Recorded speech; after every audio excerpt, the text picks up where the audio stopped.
Allah yang bernama Ibrahim. Beliau adalah putra dari Azar yang merupakan keturunan dari Nabi Nuh alaihi salam. Ayah Nabi Ibrahim adalah seorang pemahat patung yang cukup terkenal. Saat masih kecil, Nabi Ibrahim membantu menjual patung-patung buatan ayahnya. Karena sering berkeliling menjual patung, Nabi Ibrahim pun bertanya-tanya, "Wahai ayahku, apakah engkau percaya bahwa semua patung yang dibuat ini adalah Tuhan yang pantas?" Namun ayah Nabi Ibrahim tidak mau menjawab dan tetap terus membuat berhala. Kejadian ini terdapat dalam surat Al-An'am ayat 74. Kerajaan Babilonia pada saat itu dipimpin seorang raja yang bernama Namrud bin Kan'an. Pemerintahan yang dijalankannya adalah kekuasaan mutlak yang membuatnya menjadi raja yang kejam. Apapun yang diperintahkannya harus ditaati dan dilaksanakan tanpa ada pertimbangan dari siapapun.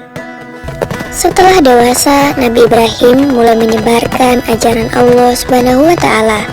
Pada suatu hari, semua penduduk merayakan sebuah tradisi tahunan dengan pergi keluar kota untuk berburu. Nabi Ibrahim juga diajak oleh ayahnya. Namun kali ini Nabi Ibrahim menolak dengan alasan sakit.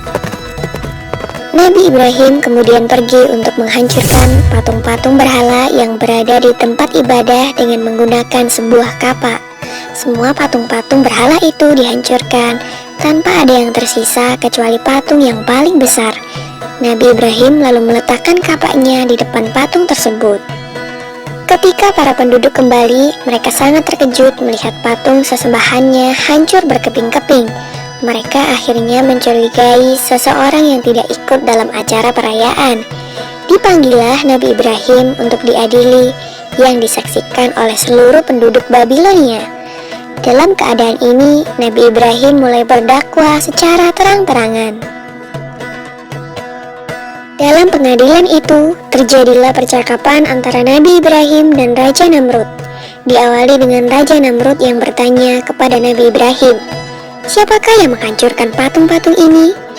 Nabi Ibrahim pun menjawab, "Bukan aku, patung besar itulah yang menghancurkannya." Raja Namrud dengan geram kembali berkata, "Mana mungkin patung itu bisa bergerak dan memegang sebuah kapak, sedangkan untuk berbicara saja dia tidak mampu." Disinilah kecerdikan Nabi Ibrahim dalam berdakwah. Dengan tegas beliau menjawab, "Jika engkau tahu bahwa patung itu tidak bisa bergerak, bahkan berbicara saja ia tidak mampu, mengapa kalian semua menyembahnya?" Dengan jawaban ini, maka terdiamlah seluruh masyarakat Babilonia termasuk Raja Namrud. Tetapi dengan kekuasaan mutlaknya, Raja Namrud dengan marah memerintahkan prajuritnya untuk membakar Nabi Ibrahim. Dalam keadaan yang demikian, Nabi Ibrahim tetap tenang dan memohon pertolongan kepada Allah Subhanahu wa Ta'ala. Sebuah tiang yang kuat didirikan sebagai tempat Nabi Ibrahim diikat dan dibakar. Setelah kayu sudah siap mengelilingi Nabi Ibrahim, disulutlah kayu itu dengan api atas perintah Raja Namrud. Api itu dengan cepat mulai membesar. Masyarakat Babilonia pun mulai bersukaria melihat Nabi Ibrahim dilahap api. Namun alangkah terkejutnya para penduduk karena Nabi Ibrahim tidak terbakar. Beliau masih utuh sempurna tanpa adanya luka sedikit pun. Ternyata doa Nabi Ibrahim dikabulkan oleh Allah Subhanahu wa Ta'ala. Permohonan agar diselamatkan dari api yang besar dan menyala ada dalam Al-Quran surat Al-Anbiya ayat 69.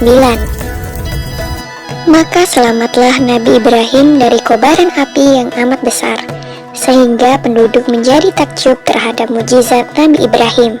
Mereka kemudian mulai mengikuti ajaran Nabi Ibrahim dan hanya menyembah Allah Subhanahu wa Ta'ala. Demikianlah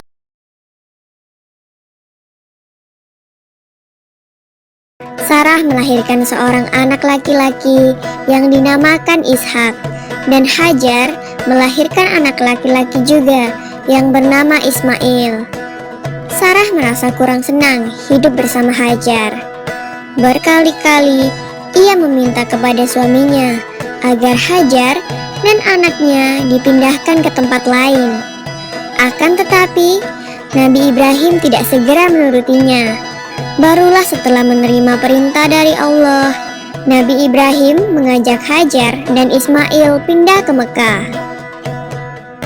Ismail yang masih menyusu pada waktu itu terpaksa harus mengikuti kedua orang tuanya menempuh perjalanan yang begitu jauh dan melelahkan.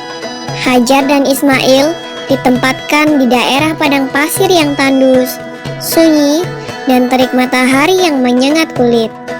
Tak ada seorang pun di sana kecuali mereka berdua.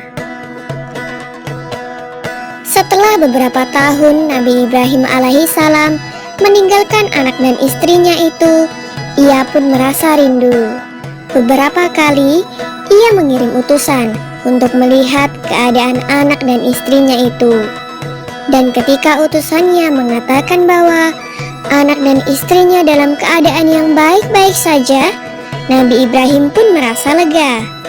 Ternyata kehidupan istri dan anaknya itu diberi serba kecukupan oleh Allah Subhanahu wa Ta'ala.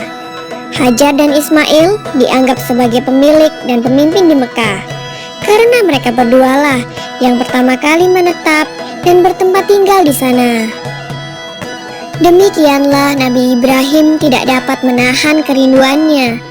Ia pun berangkat ke Mekah dan bertemu dengan Hajar dan Ismail di padang Arafah. Anak dan istrinya itu sedang menggembalakan hewan ternak yang cukup banyak. Dalam perjalanan pulang ke Mekah, setelah menggembalakan ternak, mereka beristirahat di Musdalifah karena kelelahan dan akhirnya tertidur. Dalam tidurnya yang sebentar itu, Nabi Ibrahim alaihissalam mendapat wahyu melalui mimpinya. Ia diperintahkan oleh Allah untuk menyembelih Ismail. Anak kesayangannya itu harus dikorbankan sebagai bukti patuhnya Nabi Ibrahim terhadap Tuhannya.